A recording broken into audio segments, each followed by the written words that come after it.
Le professeur Lissouba est l'un des meilleurs généticiens au monde. Il est titulaire d'une chaire à la Sorbonne, mais c'est aussi un homme politique. En 1963, il a introduit pour la première fois le marxisme au Congo-Brazzaville. Aujourd'hui, à l'écart d'un pouvoir qui l'a profondément influencé, il juge l'économie de son pays, une économie chancelante.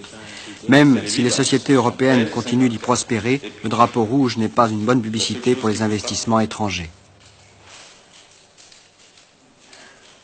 Et quels sont les efforts que le gouvernement a pu faire, enfin les gouvernements ont pu faire au cours de ces 10 ans pour créer une industrie locale? Ces efforts ne peuvent pas être qu'internes. Il est évident que l'idéal serait, c'est un point de vue strictement personnel, l'idéal serait la mise en route de grosses industries à partir de nos richesses, à partir de ce que nous avons comme potentialité.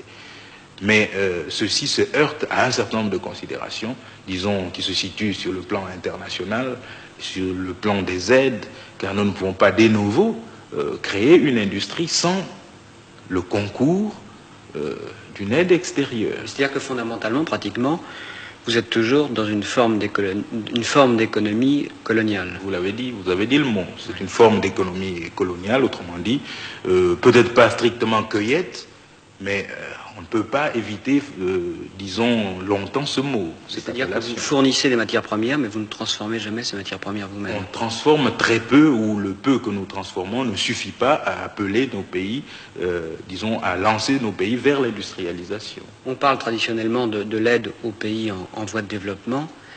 Est-ce que vous estimez que cette aide vous permet, cette industrialisation, au contraire, vous enferme dans cette économie de type colonial? Nous pouvons dire que cette aide nous enferme dans certains sens. Je ne veux pas par là dire que l'aide est inutile, non. Je viens de vous dire tout à l'heure que pour faire une industrialisation, nous devons compter sur l'apport extérieur. Mais l'aide telle qu'elle a été dispensée jusqu'ici, en revoyant notre bilan, je parlais d'hôpitaux, d'écoles, etc., ceci, disons, nous a plutôt enfermés, parce que devant faire face à des problèmes de fonctionnement de ces structures sociales, c'est évident que cela nous crée des charges qui nous empêchent de nous tourner d'une manière fondamentale et décisive vers les problèmes d'industrialisation ou même vers les problèmes du monde paysan que nous avons délaissés jusqu'ici. L'aide vous coûte alors?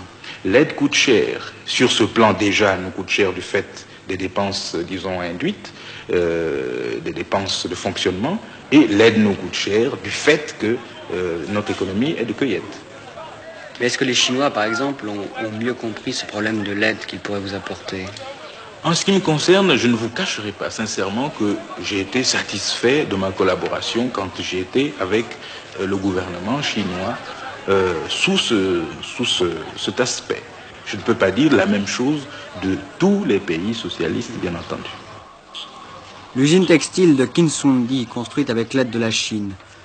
1300 ouvriers, pour l'instant en déficit, en fait une école de formation ouvrière et de formation politique. Unité, lutte socialiste. Classe ouvrière. Unité, lutte socialiste. Classe ouvrière. Unité, lutte socialiste. Cette usine devrait permettre dans 2 ans d'habiller tous les Congolais. Les citations, voyez à la page 143. S'il faut comprendre, dans tout travail, l'autoritarisme est une... Tous les matins, la journée commence dans les ateliers par la lecture commentée du petit livre rouge de Mao, et ensuite par une longue séance d'autocritique, souvent en présence du directeur de l'usine. Puisque nous voyons parmi nous le camarade directeur. Merci camarade. Comme vous avez remarqué, camarade, que depuis